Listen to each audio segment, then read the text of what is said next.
Hello, hello, hello, and welcome once again to Movies That Pop. I'm the Kernel. Let's see what popped up in theaters this week.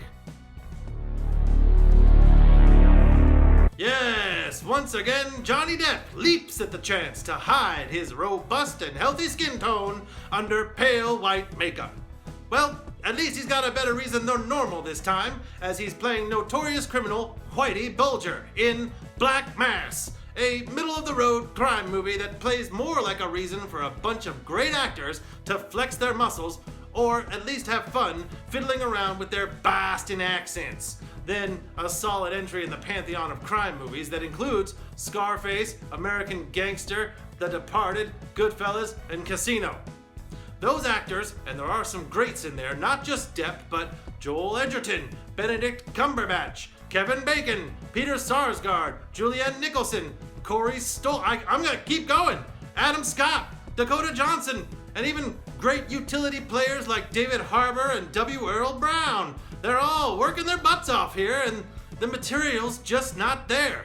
A little more focus in the storytelling and a little more fleshing out of the characters, and this movie could have been one of the greats. As it is, Black Mass might make for a decent Sunday afternoon flick when this winds up on cable in a year or so.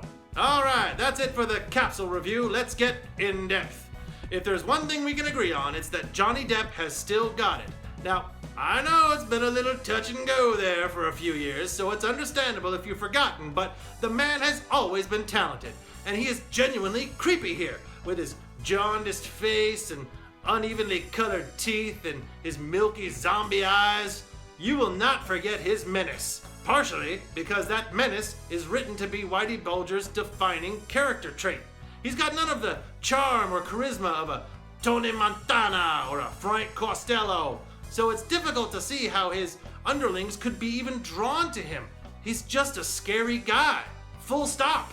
That's it. As an example, there's one scene where Whitey Bulger menaces David Harbour at a dinner table. It's a great, long, creepy monologue, and it apes this classic scene from Goodfellas where Joe Pesci says, "Oh, hey, what's so funny about me? What? Yeah, it's that scene." What's the family secret recipe? It's ground garlic and a little bit of soy. That's it? Yeah, that's it. That's it. I thought it was a family secret.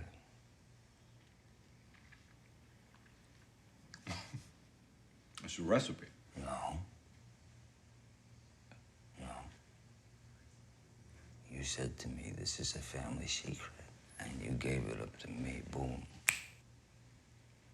Don't look to John, because he's not gonna help you. You spill the secret family recipe today, maybe you spill about me tomorrow. Is that something maybe that's a possibility? Listen, I was just saying. You were just saying. Just saying gets people sent to Allenwood. Just saying could get you buried real quick. But then when that scene is over, Whitey Bulger asks John Connolly, played by Joel Edgerton, where his wife is, and after being told that she's upstairs, he immediately goes up there and spends another few minutes of screen time menacing her.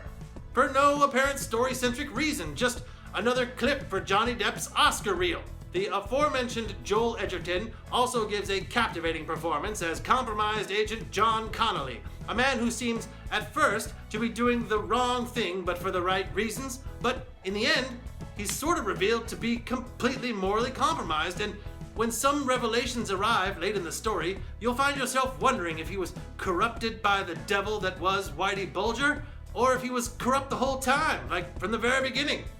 In fact, you'll be left wondering quite a few things by the end of this movie.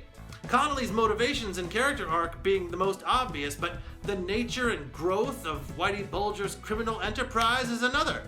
In the great crime movies, audiences get a guided tour of the criminal underworld from the safety of their theater seats. But here, the real money-making is only hinted at or talked about in throwaway lines of dialogue. Instead, we just get the violence and murder used to eliminate the competition or to silence witnesses. But we don't get any of the lurid excitement of organized crime. Heck, thinking back, I can't recall a single appearance of money in this movie. Now, Isn't that weird? Aren't you used to seeing fat stacks of cash in movies like this? People throwing cash into the air in celebration, woo! Or stuffing it into envelopes to pay off dirty cops, you know, typical mobster movie stuff. Instead, we just get Johnny Depp being scary, Joel Edgerton being slimy, lots of people getting suddenly shot in the head to punctuate a scene for shock value. Oh, or they get strangled. There's plenty of those. And a whole host of talented actors saying things like, "Park the car in the garage." It's fun to watch, but without a focused story where each character's motivations are shown and examined, there's no compelling drama. I don't feel like I learned anything new about Whitey Bulger, what drove him, how he gained power and influence, and ultimately, what mistakes led to his downfall. And for movies about real or fictional crime bosses, that is not meeting the minimum requirement.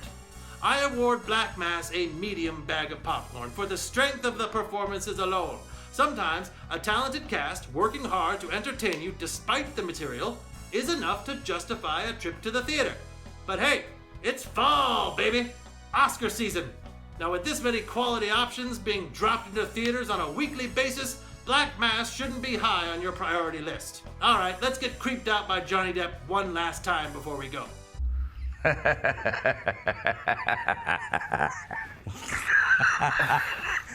at his face. Yeesh. Alright, that does it for Movies That Pop. Now we're just getting started here after I just got back from vacation, so we're playing catch up and reviewing all the latest fall movies. Stay tuned to our channel and don't forget to subscribe so you don't miss anything. Click the thumbs up if you liked what you saw. In the meantime, I'm the Kernel. Thanks for watching. Bye!